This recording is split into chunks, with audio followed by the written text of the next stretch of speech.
How are the children today being impacted by the power of storytelling? Not everybody wants to read, but everybody wants to consume culture. Did some of these books or compelling narratives or stories shape up your early career or rather childhood as well? There is no problem in the world whose solution cannot be found within the pages of a book somewhere. You just need to find the right book and you will get those answers. When I was growing up, I don't think so anyone spoke to me very clearly about bad touch. So these values coming out in books for kids early, it's so amazing to hear that. When the child asks a question, tell them the truth and get a good book and there's a diagram and show it to children. Let them be aware. Ramban, Brahmastra and whatnot, right? Yes. But I think sometimes they're misrepresented. Change is the way the world moves and moves forward, and it has always been changing and it always will keep changing. How do you foresee things would change for ACK and how do you want to work on that? So just like that, I think every new technology that comes in that helps us to create better content, create content faster, is never seen as a threat. It's only seen as an aid. But talking about very humanistic values which were being imbibed in us. We have the trust of parents, luckily. They open the door to us. No parent ever thinks twice before giving Tinkle to their child. Under your leadership, could you talk a little bit more about how you've been depicting women, marginalized communities and so on and so forth?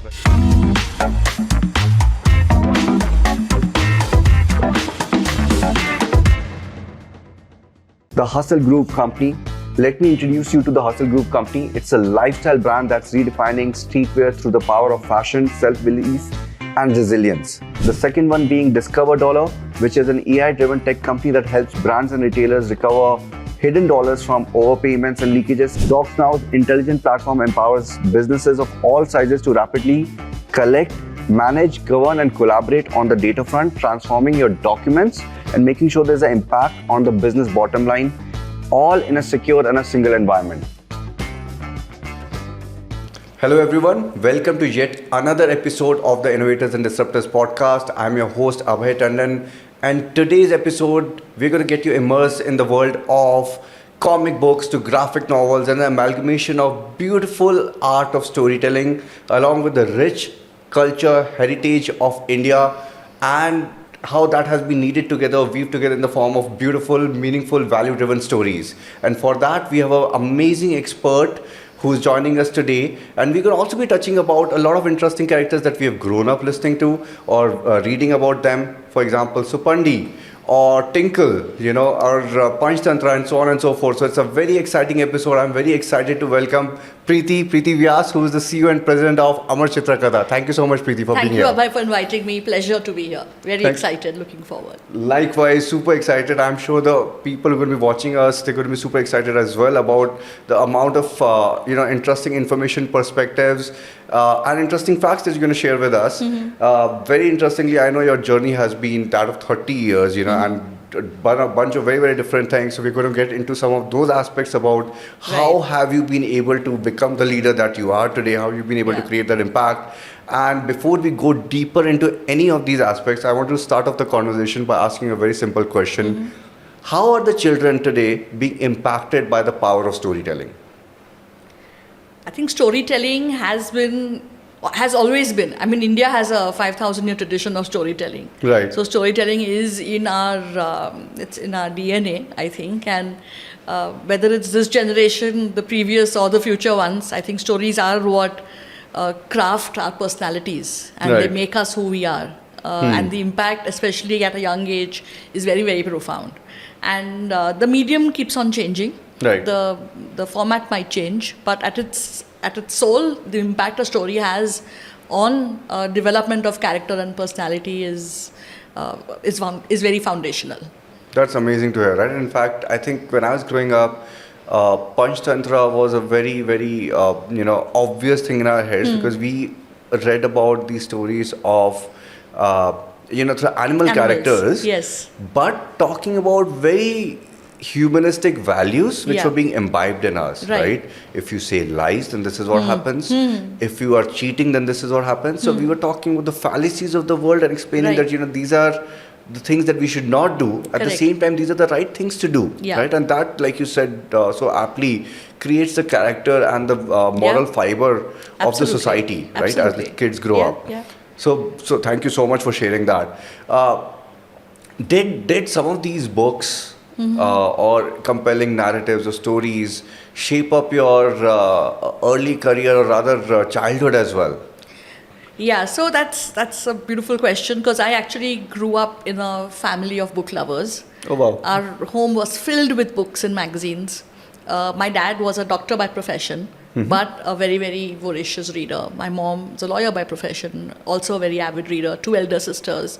So all a family of bookworms, essentially. Oh, amazing. And my dad was the kind of person that if you say you liked one book, then he would next day go out and buy the entire series for you. Oh, fantastic. Right? So he would never, I think my parents have never said no to a book, never scrimped on a book. We were like most of India, middle class family, right? But somehow books just had, I think I was the only child in my class who had a National Geographic subscription in those days. Brilliant. National Geographic used to have a magazine called World. Right. So again, for children, I was the only one we were the only ones in our school who had that subscription. No. So yeah, there was a lot of reading, and I think that kind of built in me this really very profound and deep relationship with books. True. Where I believe today as an adult that there is no problem in the world whose solution cannot be found within the pages of a book somewhere. Oh wow. Right? That's fantastic. You just to need hear. to find the right book and you will get those answers. That's amazing, Yeah. right? Because I don't know what's the global volume of books that have been written over, Right. millennials, but we have so much to consume Absolutely. in books. Absolutely. There's so many stories out there. Yeah. You mentioned the Panchtantra, Yeah. and the Panchtantra was written by Vishnu Sharma, and it is actually just 87 stories, right? But with the world of animals in the jungle, with humans also making their appearance, it is so profound, Right. and it continues to, be relevant even today. True. Exactly. Some reimagination, the language might change and how you tell it to a child, but at its core, it's so deep. Very true.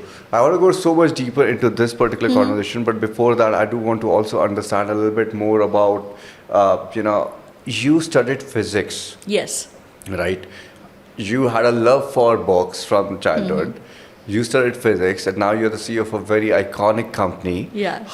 What were the pivotal moments in your career, that kind Right. of got you through this whole journey and eventually into publishing and now Yeah. into Amar Chitra Katha? Yes. So, I think when I completed my 10th in those days, that was 1990, there was 3 streams available. It was arts, commerce, and science. Right. And life was very simple in that sense. You only had to choose one out of the 3. True. And I had good marks.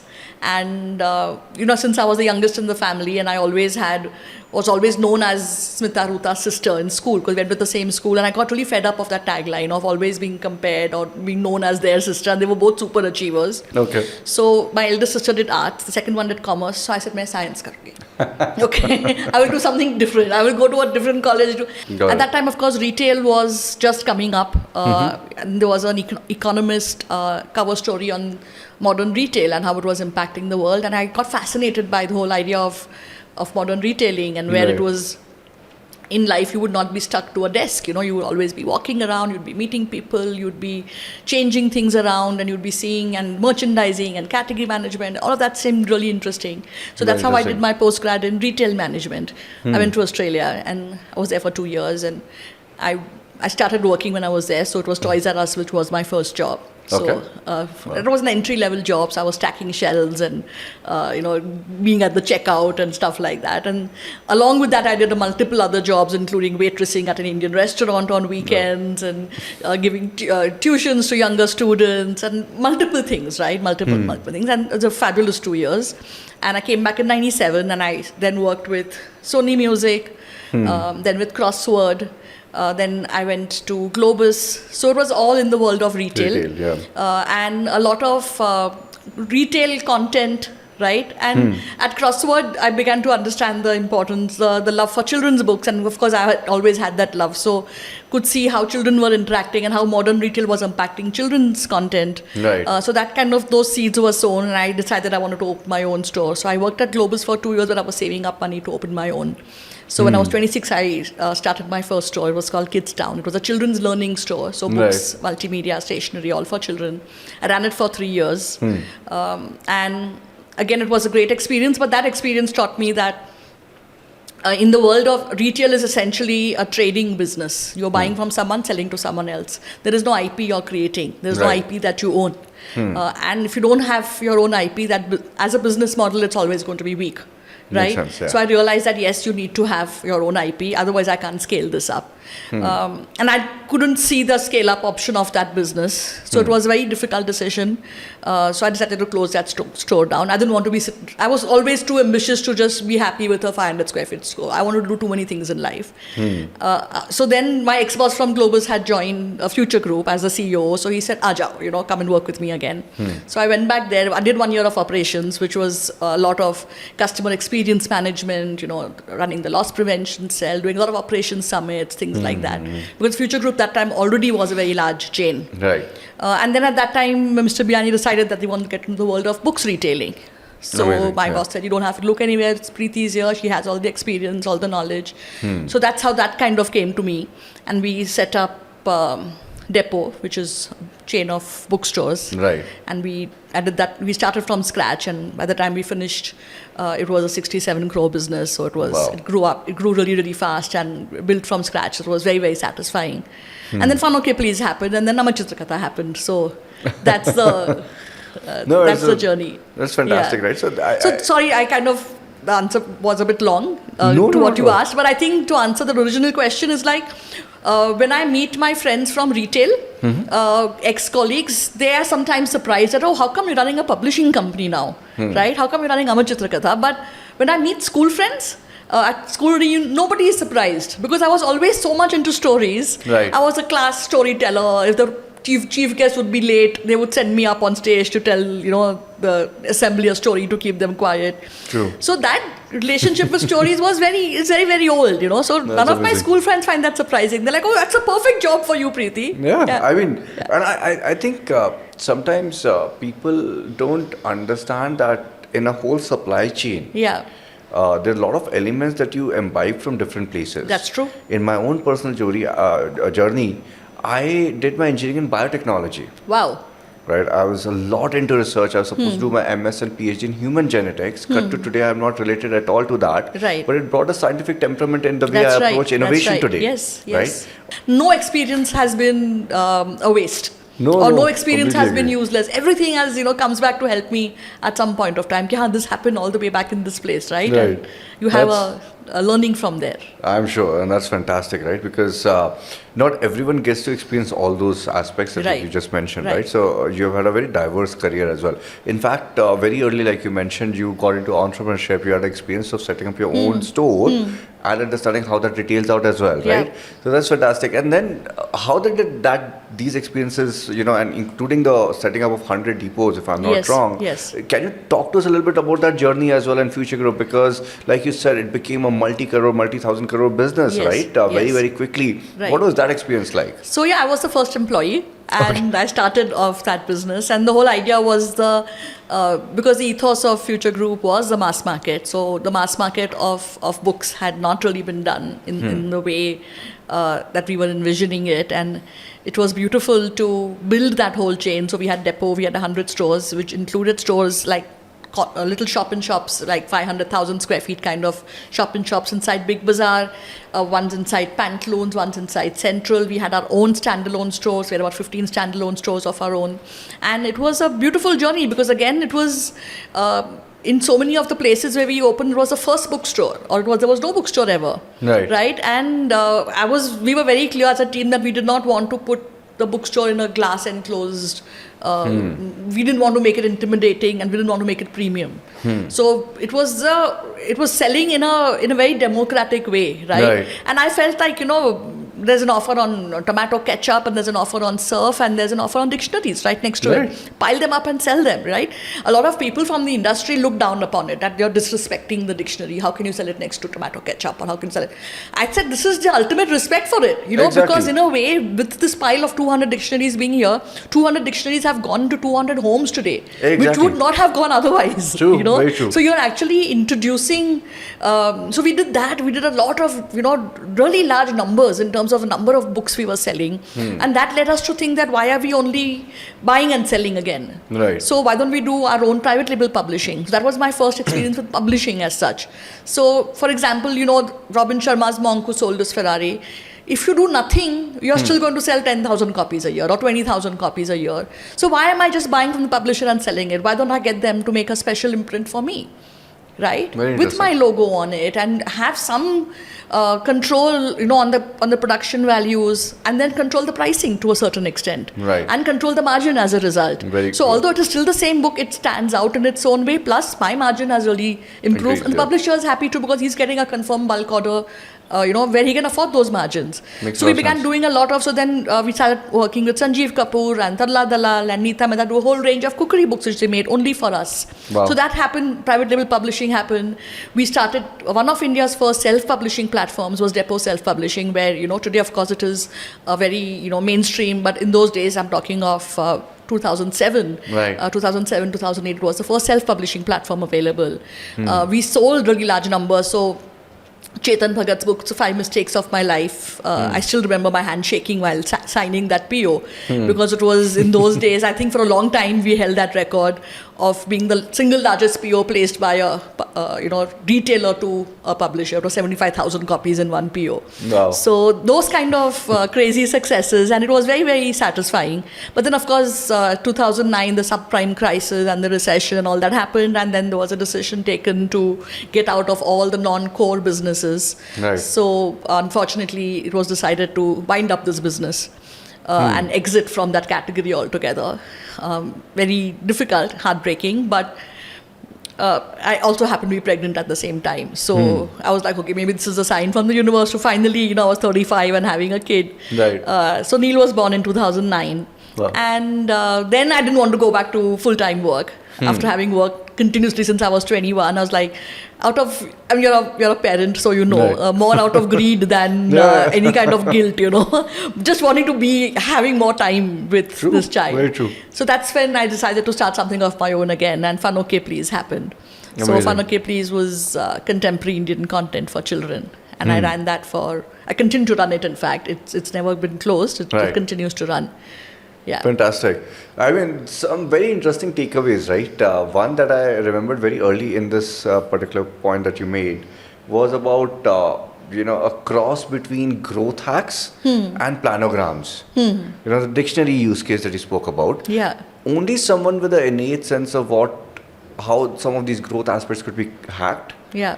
And an understanding about retail and planograms could do that, right? Because today it's become a trend almost everywhere. That some of the products which could be very fast selling are always kept next to cashiers, but even then you do not think of books and dictionaries, but it's a very usable product if of course it is in the line of sight and right at the billing counter, so it becomes much easier. Okay, I'm buying this, why don't I pay for this? In the case of a future group, there is also, one is of course the external customer, there's also an internal customer. You've got to navigate, because books as a category was 1% of Big Bazaar sales, right? So tiny. So how do you make it significant? How do you make it matter to the store managers and to the people who are actually executing? Because I'm sitting in a head office, I'm not going to be there at all 100 stores. And then the Food Bazaar team was also launching their own private label products, right? They were competing with all the, Unilevers and ITCs of the world and launching their own private label FMCG products. So we said, okay, how about we give coupons for your private label FMCG, so private label ketchup, private label whatever. Right. So inside the cookery book, right? So say the cookery book is worth MRP is 200, but inside you get coupons worth 300 rupees. Makes a lot of sense. So the Food Bazaar guys are happy because it's promoting their product. So they are displaying the book come front.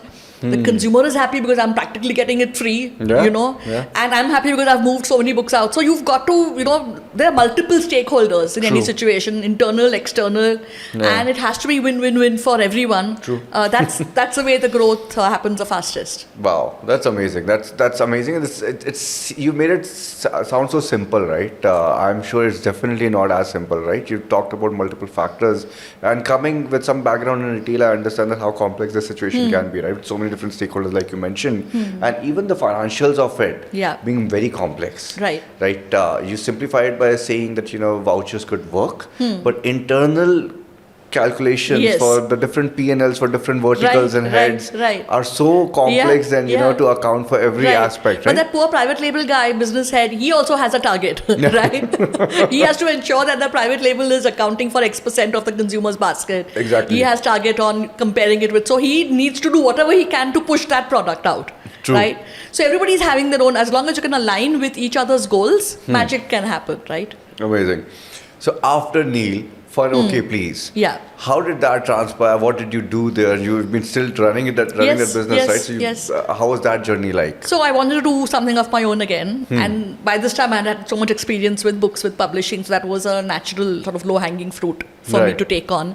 And publishing of books doesn't have a very high entry cost as well. So you can put in a couple of 2-3 lakhs and you can start off literally. That's how I started. Okay. So the whole idea was to do contemporary Indian content because there's a lot of, Amar Chitra Katha was there always to do the history, mythology, all that piece. But where is the contemporary Indian content? You Right. can, it's very easy to, for example, buy a book about London or Paris for children. But there's no book about Mumbai or Bangalore. Today's Mumbai or Bangalore, in which Right. your child is growing up. So Right. how do they connect to the reality around them? Makes Right. a lot of sense. I had a nephew. He's half Australian. His mum is Australian, and they were moving to India, and so I was babysitting him a lot, even when I was pregnant with Neil. And he was obsessed with this Thomas the Tank Engine, that character, and he used to make me read those stories over and over again to him. And I'm like, why isn't there a book about an auto? There should be an auto rickshaw. There should be a Right. character that the kids are seeing around them. So True. we started off with a series on an auto rickshaw called Toto Right. the Auto.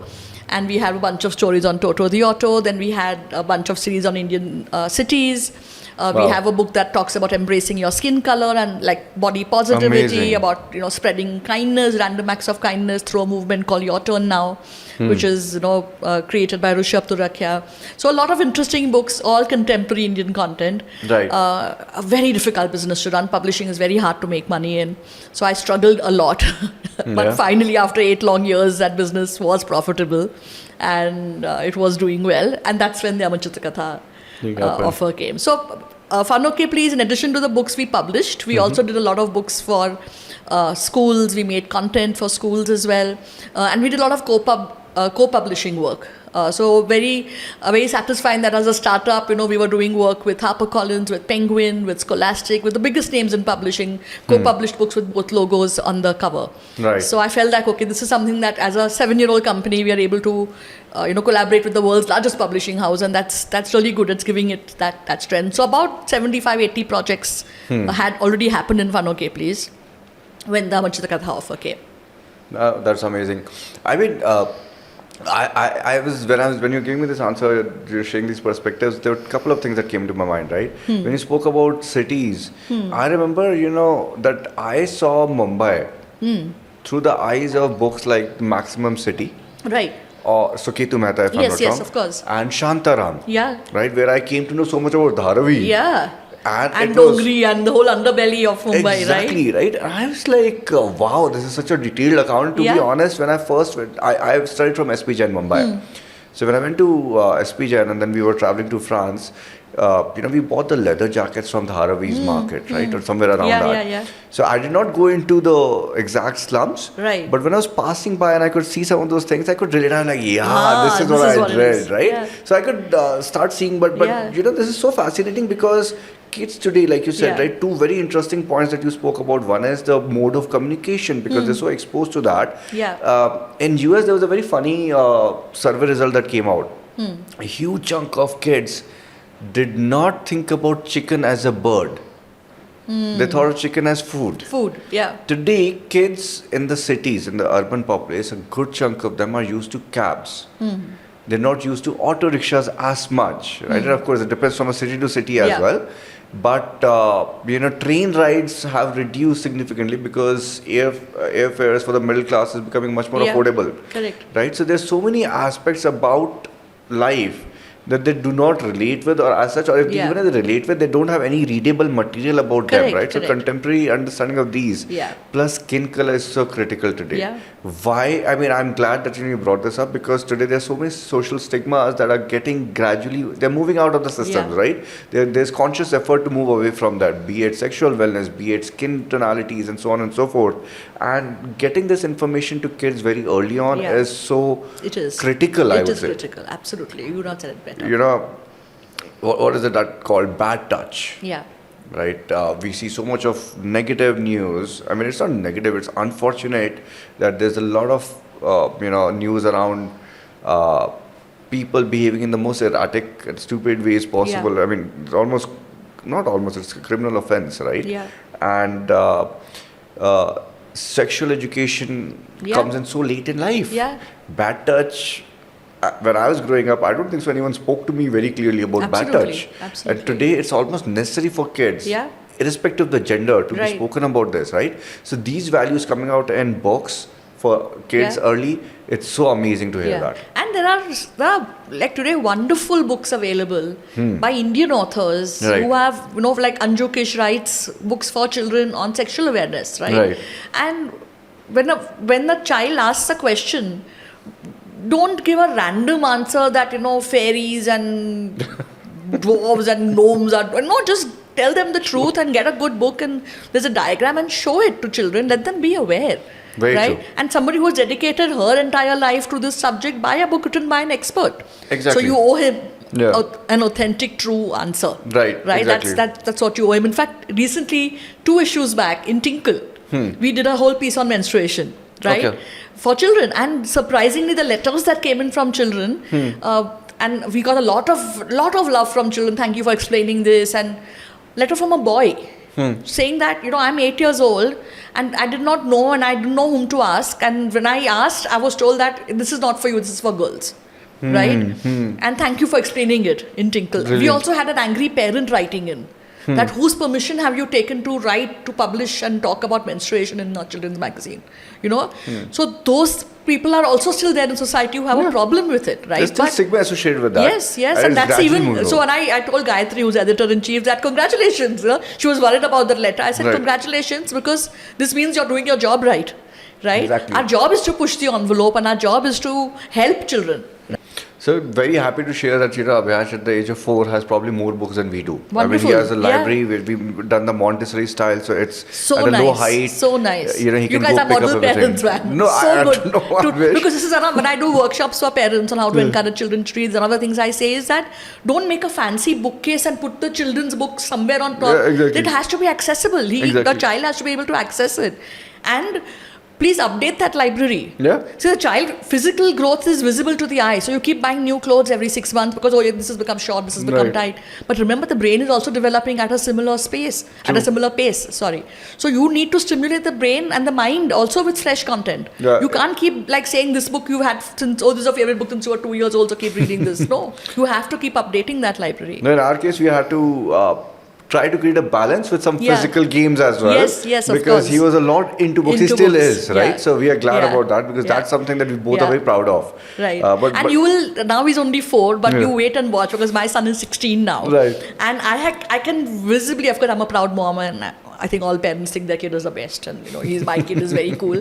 But I genuinely think that the reason Neil is so calm, cool, confident, does so well in things is because he reads so much.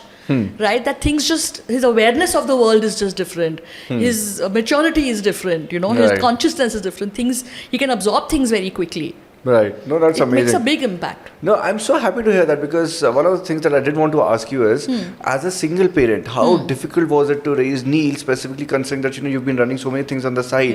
But some of the pointers you just shared, they're so beautiful, right? And I'm so happy to hear that, considering that you're so proud of Neil as well, and I'm sure that I would love to meet Neil sometime as well. You should definitely, This is brilliant. Thank you so much for sharing that as well. You also practice Buddhism, right? How did that change your thought process or way of doing things? Do you want to share something? I'll answer the first question first about the single parenting journey. Right. And so I have been a single parent since he was 7, right? And now he's 16, so it's been a long time. I think it's I think any parenting journey is going to have its ups and downs, right? Right. Whether you're a single parent, whether you're co-parenting with separated, or you're a married couple, everything, and there's always going to be some challenges and some things which are smooth. So it was the same. There were a lot of challenges, and there were equally satisfying times as well, I would say. In terms of challenges, it is hard and it is a little bit scary, I would say, to think that you're the only one. Right. Yeah. Right? So the buck stops here. There's no fallback, right? So the kid it's 2 a.m. and the kid is burning up with 104 fever. You can't even catch a nap in that moment, right? You need to be alert and you need to be there, and there's no fallback. So those are the really hard moments, right? Or as a working parent, you have a really big client meeting or a big presentation the following one. You've prepped up completely. You've been up till 1 a.m. getting your slides ready, clothes are ready, you've done, you know how it is, right? You've prepped yourself up fully.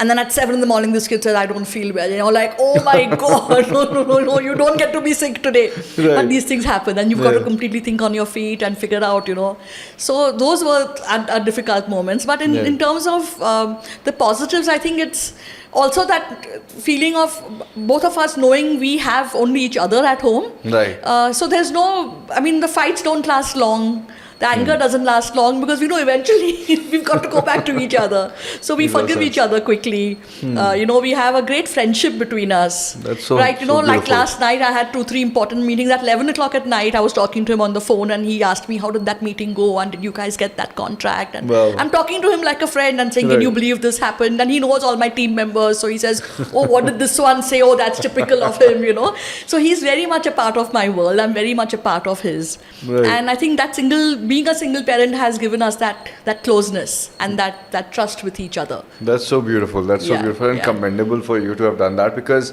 I can't say that I'm an equal parent, because no matter how hard I try, I always see Akanksha's role as at least 75% of the parenting than mine, right? Mine probably doesn't exceed 25%. Probably it's also the age thing, but he's also very close to his mom.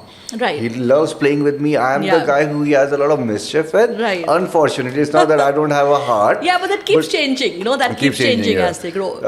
But I can't imagine, because some of the incidents you spoke about, that happens so often.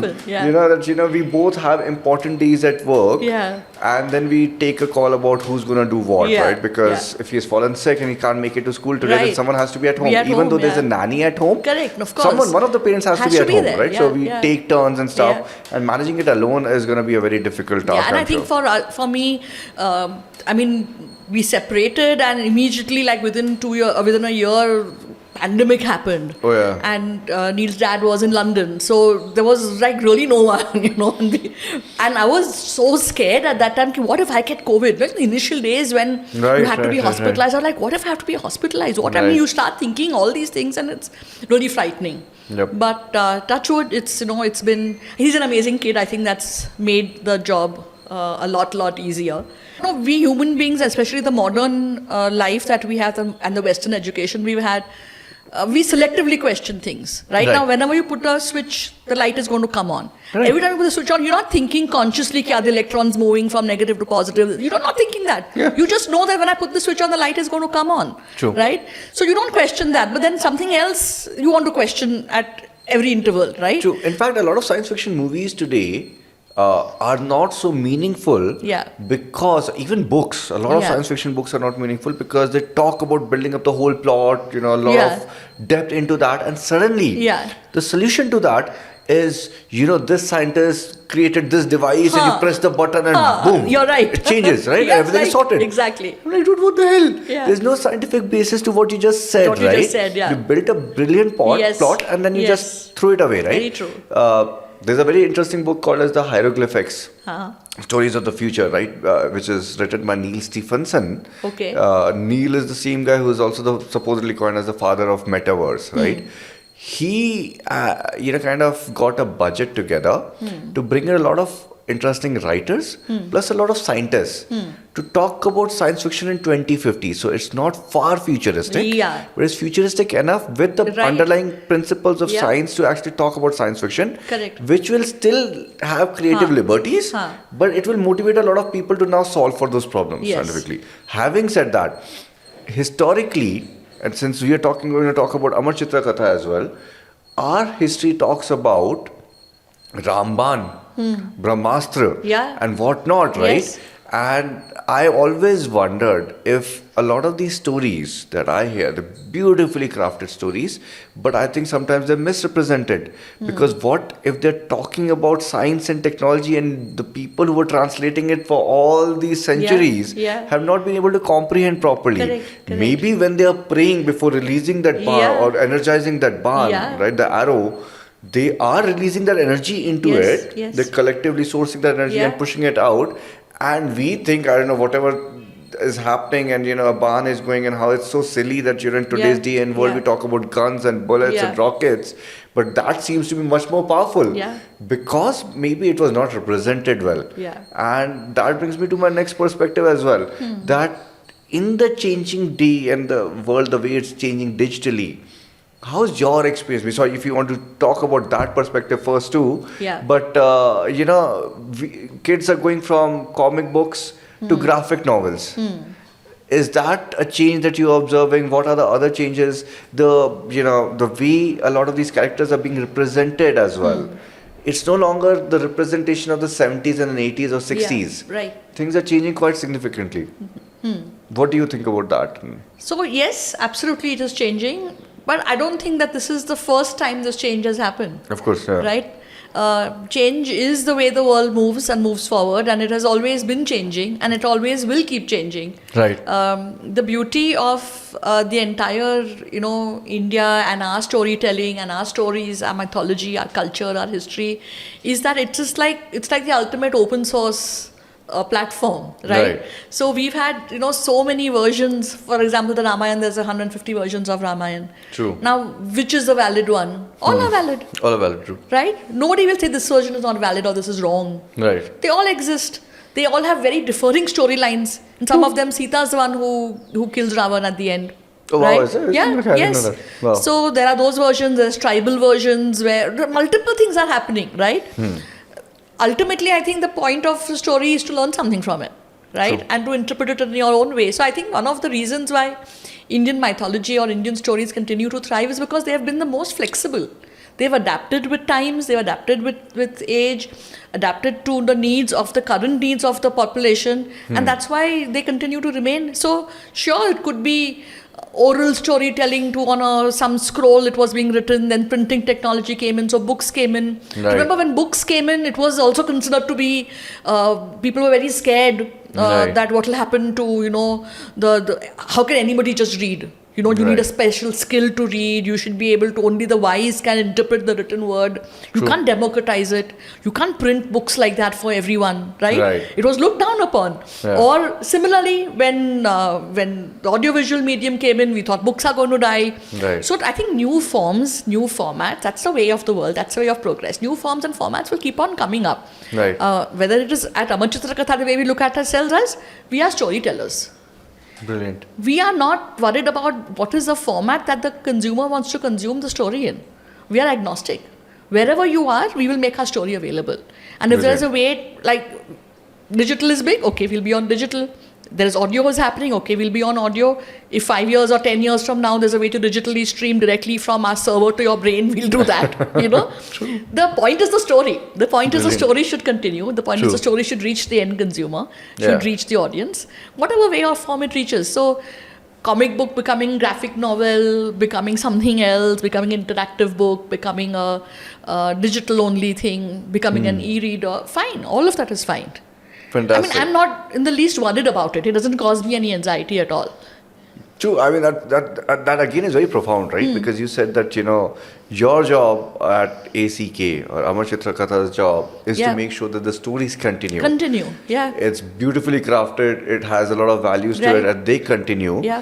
Dissemination across platforms remain agnostic. So, irrespective of Right. wherever the reader wants to read it or Yeah. absorb it, it's up to them. And the way the story is being told or what part of the story is being highlighted at different ages, that will change, right? So for example, 50 years back or 20 or 30 years back even, in the Amar Chitra Katha comics, you would have some warrior winning some battle, and then the king will ask him, what do you want? And he'll say, I want your daughter's hand in marriage. And the next scene would be this guy and this girl getting married. Right? That was a standard next frame. Right. Now in the newer comics, we released Celestial Beings in July, where a similar thing happens, and then the next frame says, with Hema's consent, the marriage took place.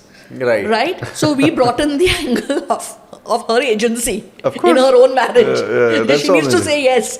So now this, as a concept, maybe it wasn't relevant 30 years back in society, right?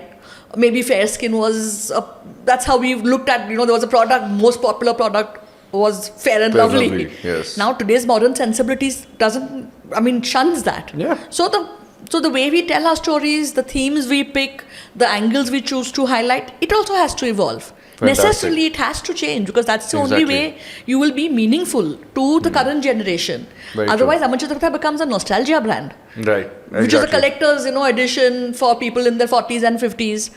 And you don't want to be that, right? Because a Tintin and an Asterix, it's now become a classic.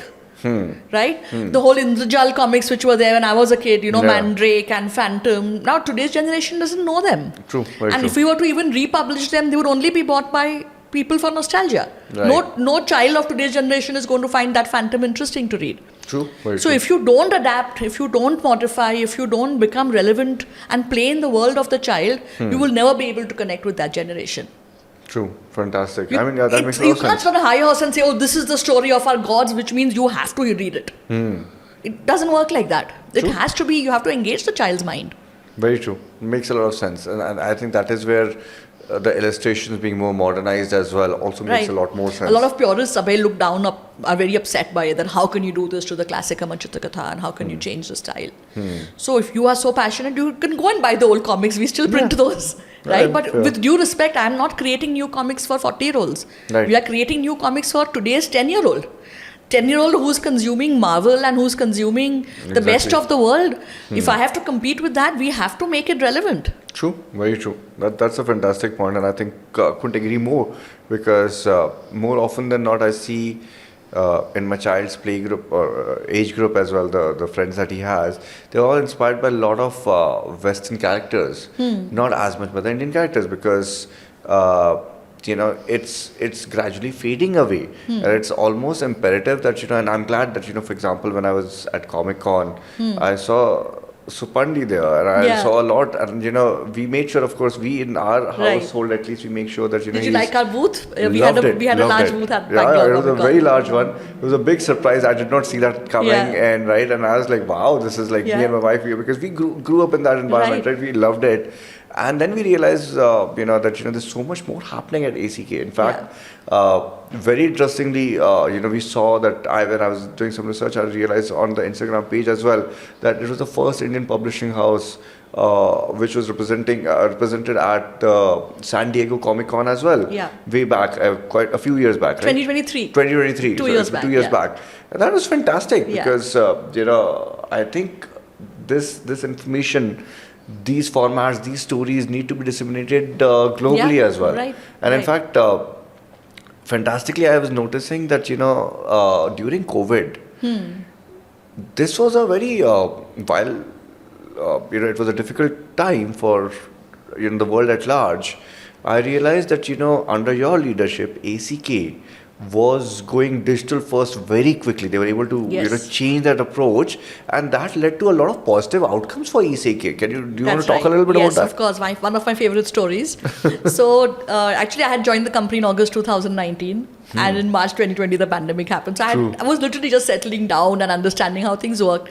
So the app, ACK app and the Tinkle app already existed. They were made much before I joined. The company's always been ahead of its time. So they were already existing. We had some 65,000 odd users across both the apps, and nobody really cared much about the apps, because we were a very print-heavy company, right? All our revenues came from, 95% of our revenues came from print channels. So this was not something we took seriously. But then the pandemic, the lockdown happened, and we felt like as a content company, as a media company, we should do something. The first thought was, let's make a comic on COVID. Then we said, no, let's not, because we're not medical experts, and who are we to make a comic? And there is enough misinformation already, so let's not do that. So what else can we do? So then we said as a response that, ye app hai, so how about we open up the access to the app for 15 days? Right. Let people read as much as they want, free access. Our goal at that time was if those 65,000 users could become 1 lakh users, it would be a good outcome, right? We never realized it was going to go viral. I think viral campaigns don't announce themselves that, hey, I'm going to be viral, right? That's the nature of it being viral. So before we knew it, in a span of some 15 days, we acquired 500,000 new customers. Oh, wow. It was completely crazy because our links were circling back and they were coming back to us, people checking, is this genuine, is this authentic? And a large portion, 30-40% of those users were outside India as well. So the Indian diaspora was, we began doing online workshops for, children on storytelling, on how to make comics. The workshops became popular with the global audience. So my team was doing them. We were all doing workshops at 11 o'clock at night, 12 o'clock at night for US kids. So it was, and then luckily that entire cohort of customers that we acquired through the free campaign, our really brilliant digital team was able to convert them into subscribers, into pay. Not all of them, of course, but a good percentage of them. And that's how we became, a digital company. And of course, the margins are amazing, and you're able to, offer the entire library. True. So yeah, that was quite a pivotal moment for ACK's digital future. It continues to be a very vibrant channel for us. No, that's amazing, right? And I think a lot of other amazing partnerships also came in. Right. While you were the helm of it, right, and you were leading ACK's journey into the digital side as well. There was this partnership with various other large publishing houses as well for distribution. Yes. Right. There was this partnership with SOTC, right? And I think that was mind-blowing for me because I was like, that's so experiential now. Yes. You're talking about a lot of history accounts, historical accounts of stories, and you're saying that, with the partnership with SOTC, we'll get people to go and travel to those sites as well, right? Those are fantastic examples of how, you think about creating better and more meaningful customer experiences. Yes. Do you want to share some perspectives on those as well? Amar Chitra Katha, so again, as a content company, like I was sharing earlier, you have to be transmedia. You cannot be restricted to one medium and say this is... There will always be, of course, print will always is a primary channel for us, but we need to exploit all transmedia opportunities, right? So, not everybody wants to read, but everybody wants to consume culture. True. Right? True. You might not want to read the Hanuman story, but you want to see Hanuman on your car when you start driving in the morning. There is something you get in that exchange, right? In that millisecond, maybe it's strength, maybe it's courage, maybe it's that positive boost that you need. And Hanuman gives you that. So you want a piece of that, right? Very true. So the whole strategy has been to go transmedia. So we do our books physically as well as digitally. We've done a lot of merch. So whether it's t-shirts, you must have seen them at Comic-Con. Whether it's t-shirts or it's bobbleheads or it's soft toys, it's all of that. We've done audio with Audible, with Wobble, with multiple audio platforms. Animation is happening now. So we've done a partnership with Zebu Animation here in Bangalore. They're doing Supandi and Wingstar, so 2 of our characters in 3D animation. And Applause Entertainment in Mumbai has licensed the entire Amar Chitra Katha catalog. So they are doing all the Panchantras and they're doing ACK Juniors and the Mahabharata, and they're doing that whole piece. So that is all under production and will be coming out soon. Right. There's a biopic on Uncle Pai which is going to come out. Is it? Wow, that's amazing. So that's live action. So a lot of things which have happened. We've tied up with an airline called Fly 91. Which services all the smaller airports of Maharashtra and Karnataka, and they have ACK Comics as their in-flight entertainment. Brilliant! Because they're all short flights, they're all just like 45-minute, 1-hour flights, and it's a perfect time to read one ACK. And they keep them in the seat pockets. They also sell them on board. So I think it's the first time a comic is part of an in-flight entertainment, anywhere in the world. Super Dancer, we had a special themed episodes. KBC, we are the knowledge partners. So a lot of partnerships which have been win-win. All of them have been win-win for both partners. Right, it's so fantastic to hear. We spoke about getting this content out to the whole world as well. Could be Indian diaspora, but I think the world sees a lot of cultural elements coming from, let's say, Korea, China, right? So they market that a lot. How is ACK looking at getting this out there beyond just the Indian diaspora? Because I think these are beautifully crafted stories, very value driven, right? It also gives a very strong sense of the Indian heritage, Indian historical accounts, right? So is there a way that you're trying to get these stories out there to the world? Because then one, as Indians, we go out there knowing that people know where we've come from. Yeah. We, of course, should know where we come Right, from. right. But so does the world. Yes. Two, I think there's going to be, they're so beautifully crafted that Yes. people should be able to read it. It's Yeah. not about religion, but Right. at least people should be able to absorb those Yeah. stories. So at Comic-Con San Diego, standing at the booth over there, I realized that, of course, there was the Indian diaspora who was seeing the booth, and people were like, Wow. in tears, so emotional. This is my childhood, introducing the brand to their children or to their non-Indian spouses. That this is Right. what I grew up on, Wow. or people coming and giving us hugs, saying, like, I don't even know you, but because you're Amar Chitra Katha, you are people bringing meals from home for us. Those kind of things, right, happened. So that was the first. But then I realized there was a lot of non-Indians. So Americans with no Indian descent at all, but they have exposure to India either through Osho or through the art of living or through yoga or through the autobiography of a yogi. There have Indian subculture has somewhere reached in some form or the other. Right. Our books are published in multiple languages. So for example, all the Buddhist folklore, the Right. Jataka tales and all, they travel very well to Southeast Asia. Right, Because that's a common link. Right. Mahatma Gandhi's story does really well in South Africa. Right? So there are pockets where they do very well, but I'll be honest with you, that's not been our focus at all. Okay. Our focus, the reason this company exists, is to acquaint Indian children with their Indian roots. I Got don't it. think we have achieved that. I think we have a long way to go in doing that, and that remains the focus area. Got it. Amar Chitra Katha is a route to your roots. And we need to continue doing that and take that responsibility very, very seriously and not scatter our energies into doing other things. Having said that, yes, the books are available. North America, we are also in comic book stores physically. Plus, we are on Amazon Prime in the US. We have a US partner. So if you order an ACK on Amazon, in the US, you will get same-day delivery. So those things are there. Those partnerships are in place. But from a brand strategy perspective, it is very much the Indian child that we are focused on. Makes a lot of sense.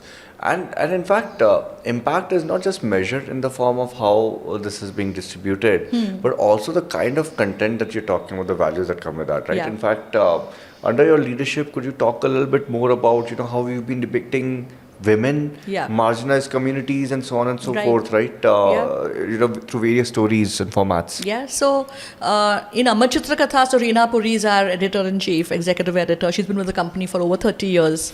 And she was chosen by Uncle Pai as the next editor. So she the craft remains, the way we tell stories, that craft has not got, diluted at all. And credit goes to her and the team actually, with choosing the kind of themes that will take a lot of themes which are relevant for today. Right. So we did, for example, tribal folklore of India. So the Siddhi, Ahirani and Nahali tribes and their folklore, never been published before. Wow.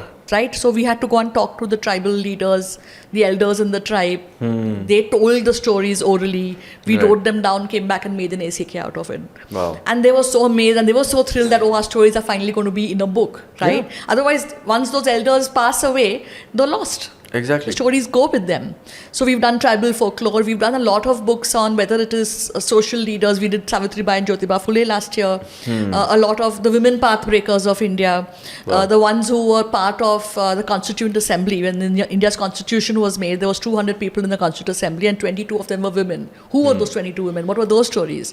Valiant women of India. So lesser known freedom fighters of India, whether it is Jhalkari Bai or Aruna Asaf Ali and the role they played in the freedom struggle. Talking about them. Folk tales from every corner of, we've done a whole series called Legend and Lore and Buying a Song.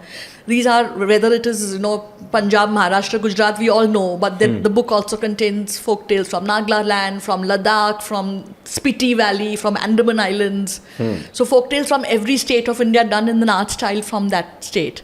Right. The skin color is a very important topic for us. Right. So depicting goddesses with dusky skin. Amar Chitra Katha has been accused in the past of having all the apsaras and all the beautiful women looking very fair always, having fair skin. So we've changed that. We're Indian, they will have Indian skin tones. So using Indian skin tones for all, villains need not necessarily be ugly and bad looking. They could also be good looking. It's just a personality which is that way. It's got nothing to do with the physical form, right? So don't judge people by the way they look, right?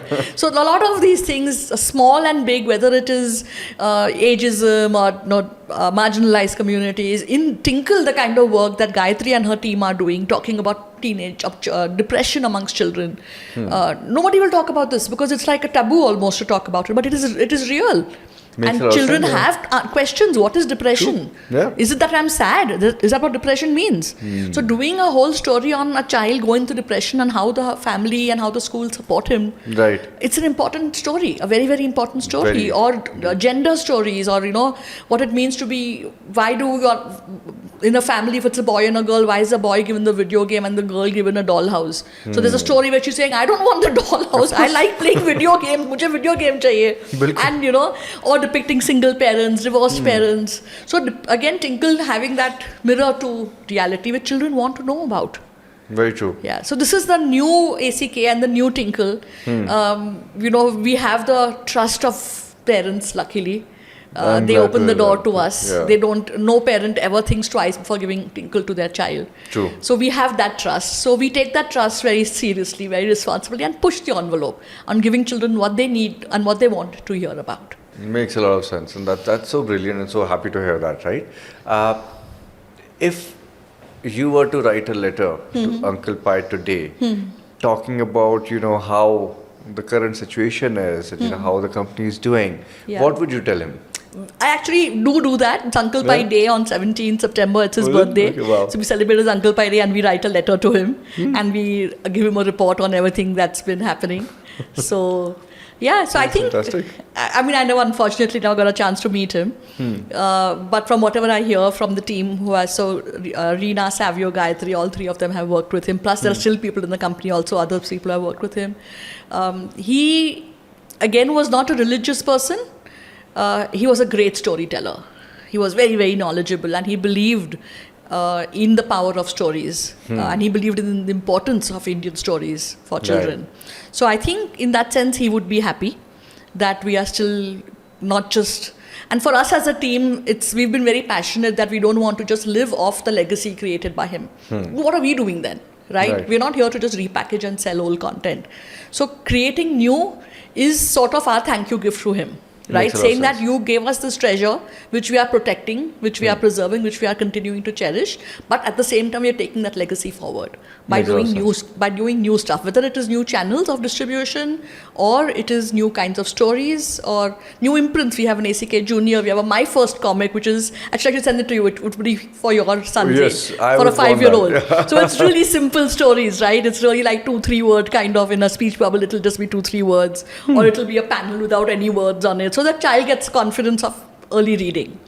And also, as you know, today's children are growing up much faster. So I think my Neil at 16 is more informed than I was at probably 25, right? So from a value dissemination perspective, parents feel the need to start a lot younger. True. Makes a lot of sense. So thank you so much for that. One last question, right? How do you see, Preeti, that ACK will adopt emerging technologies, or the next 5 to 10 years things might change quite significantly again, right? There's a lot of change being brought in by generative AI, AI at large, right? How do you foresee things would change for ACK, and how do you want to work on that? So I think I always like to say that I'm the current CEO. There were others before me, there'll be others after me. Similar. So it's 58 years old. When Uncle Pai started, they had a 24 watercolor palette. Everything was done by hand. If you made a mistake, you had to use white ink to correct it. Lettering was done by hand. So this team has seen even computers coming in and creating things on Photoshop itself was so dramatic, right? Can you imagine? True. Today, that's how we work. We can't even imagine doing it any other way. So just like that, I think every new technology that comes in that helps us to create better content, create content faster, is never seen as a threat. It's only seen as an aid. It's only seen as an enabler. For example, today we're already using AI. We're using AI to do a lot of promotional work, which was taking up the artist's time unnecessarily. Now a lot of that can be done by AI. We're using AI for translations, and that's really sped things up. When AI or new technology can help take care of a lot of those tasks, the team can use their own genuine human creativity to create more. Makes a lot of sense. And that's how we will always look at it. Brilliant. Yeah, I mean that's the whole advantage of humanistic skills of creativity and storytelling. Correct. That no matter how advanced AI gets, Yeah. that creativity is still going to be our differentiator. And the best part is aware that there is no the appetite for stories is infinite. True. Today Very I'm true. doing one Tinkle a month because that's all we can create in terms of our bandwidth, in terms of the market dynamics, in terms of everything. 12 issues a year seems to be a good number. Right. But if AI can help us and can help us do 3 issues a month, is there a market for it? Of course there's a market for it. Why would a reader not want to read more, right? Exactly. Consume more stories. Yeah. Why would We you not wait want for to it. see more? Imagine the amount of video we are consuming on Netflix. True. Right? I mean, 20 years back, you went to a movie once maybe if you're a movie buff, you'd go once a week to a theatre. But today we are watching like Every 8-10 hours, right, in a weekend. Yeah. So the Binge watching. appetite is infinite. True. Yeah. Very true. That's Just fantastic. create more. Amazing. And on that note, I'm going to be going into the rapid fire segment. Let me have a sip of water before that. Please do. So there's going to be a bunch of fun questions, I hope, and you like them. We would love to get your answers to those for sure. Okay, I will try my best. Awesome. Physical book or e-reader? Actually, I read on the e-reader. I have my Kindle. Okay. But I think for comics, it's still physical. Nice. Your favorite ACK book? A lesser-known title called Gopal and the Cowherd. It's a Bengali folktale about a little boy who is brought up by a widowed mother, and he has to walk through a jungle, and he's scared to go to school, and how Krishna comes and takes him every day to school. Wow, that sounds beautiful. So it was a beautiful story, and it still gives me so much courage and strength to think about little Gopal, walking through that forest, and Krishna's with him. Wow, that's amazing. And I'm sure a lot of people would now read that book as well. Yeah. I would want to do that. You must. I'll send you a copy. Thank you. Your favorite character from ACK that you would personally identify with? Difficult. I would say a lot of characters whom I get inspired by, and every time you release a new book, you get inspired by the new character. So recently, I would say Jhalkari Bai story from Valiant Women was, again, she's lesser known, but she was Rani Lakshmi Bai's doppelganger. She looked exactly like her, and how she went into battle pretending to be a very inspiring story. Wow. Yeah, or Vikram Sarabhai's book we released, and that was an amazing story.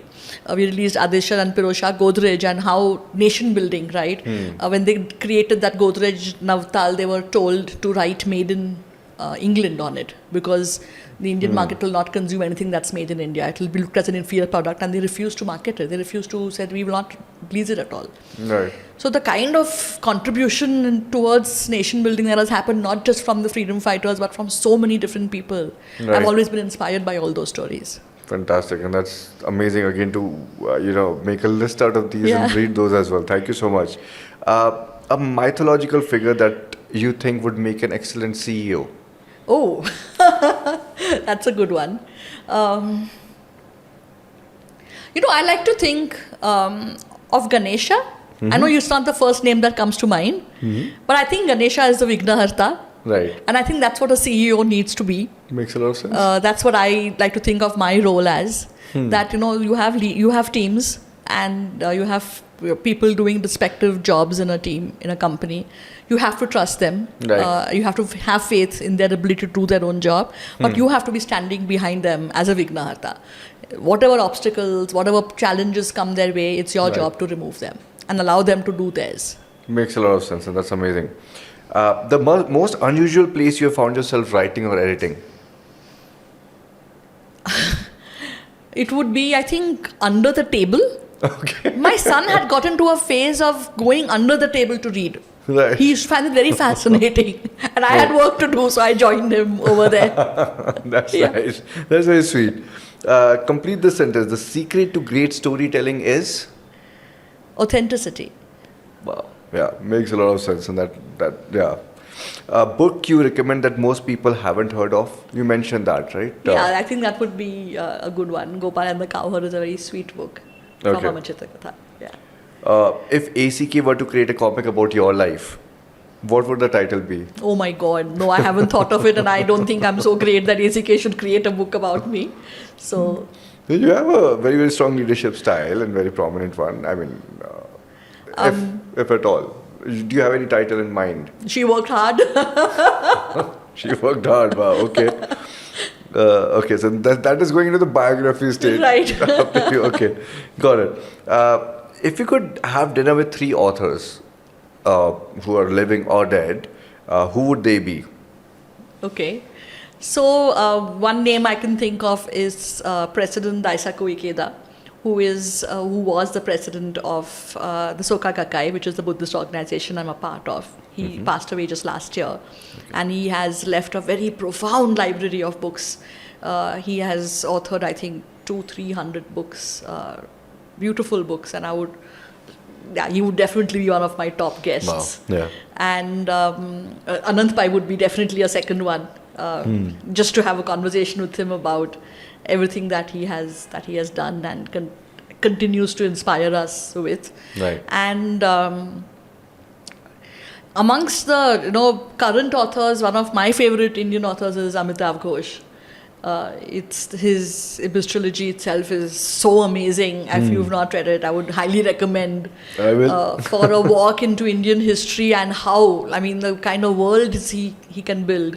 It's just incredible. Yeah. Fantastic. And I can't imagine the 3 of them having a conversation. Actually, it would be very interesting. Yeah, I'm sure. Yeah. What's your favorite Tinkle character and why? My favorite Tinkle character is Shambhu. So he's not Shikari anymore, by the way. He's just Shambhu. Okay. He dropped the gun many years ago. He now has a camera. Okay. He shoots animals with a camera because, of course, hunting is banned. Right. But otherwise, I think he's adorable because he's such an unlikely hero. He's actually quite scared of the animals. But he's bumbling around. He loves his food. He loves to nap, And he just always makes me smile. I love Shambhu in all his adventures. Amazing. Yeah. Amongst the newer characters, we have a superhero called Wingstar. So she's a superhero from the Northeast. She's from in a fictional town called Aizwa, which is in Mizoram. And in fact, her story is going to be on screen soon. Okay. And she's a feisty female superhero, so I really like her a lot. Wow, that's amazing. I would love to see the trailer of that. Yeah. You have won so many awards and accolades, both domestic and international, right? What is that one or two of them which resonate the most with you? Honestly, awards and accolades, I'm very grateful to receive them, but I don't take them very seriously. Okay. I feel like it's a part of your professional journey, and it's, for me, actually the one that means the most. So we have an annual day in the company. It's called the ACK Jashna, which happens in April, so the end of the financial year, where we celebrate, all the effort and all the achievements of the past 12 months. And last year, so we had a lot of awards which happened in that ceremony. We have the Action Hero Award, and we have the Super Sellers, and we have the best, it's like a proper awards function with the best writer and the best artist and all that. Right. So after we gave away all the awards, there was a surprise award which the team had made for me, which was the Rani Lakshmi Bai Bravery Award, which was given to me for, fighting on multiple fronts. It was a difficult year for us, for fighting on multiple fronts and able to bring it all together at the end. And I think that is really the most special award I've ever got, because it was so genuine. Like, I never asked for it, and they all had signed it and everything, So it was not like a hastily put together award. It was very well written. I'll send you a picture of it. It was very beautifully written, signed, framed with, a proper ceremony for it. Oh, wow. So I think that's the best so award. So well deserved as well. So that was the best award. And then, of course, when Neil was young, he used to keep coming and giving me this Best Mom Award, which was always also very special. I'm sure. Yeah. Well, thank you. That's so beautiful. One last one, right? What's a fun fact about you that most people don't know about? I'm not sharing that on camera. let's keep it that way. Let most people not know about it. All right. Well, thank you so much, Preeti. Thank you. It was fantastic. It was an absolute pleasure being and here. we don't have a coffee with Karan hamper. We do have a hamper that we would like to give you. Right. This is a personalized hamper. Wow. And it's coming in from Kapik Design, who's a proud sponsor. Right. And they do a lot of personalized stationery and gifting, corporate gifting as well. Yes. So this is for you. It's highly personalized. So yeah, I towards am you. actually a fan of their products. I've been using them for a while for my son because they do nice. personalized stationery and very, very high quality and beautifully designed. Exactly, yeah. So yes, this is a real treat. Thank you. Thank you so much. Lovely hosting you, and I'm sure our audiences are going to love it. So thank you so much for such amazing perspectives, so many interesting It was a pleasure. pointers. It was a pleasure. Thank you. Thank you. Thank you so much.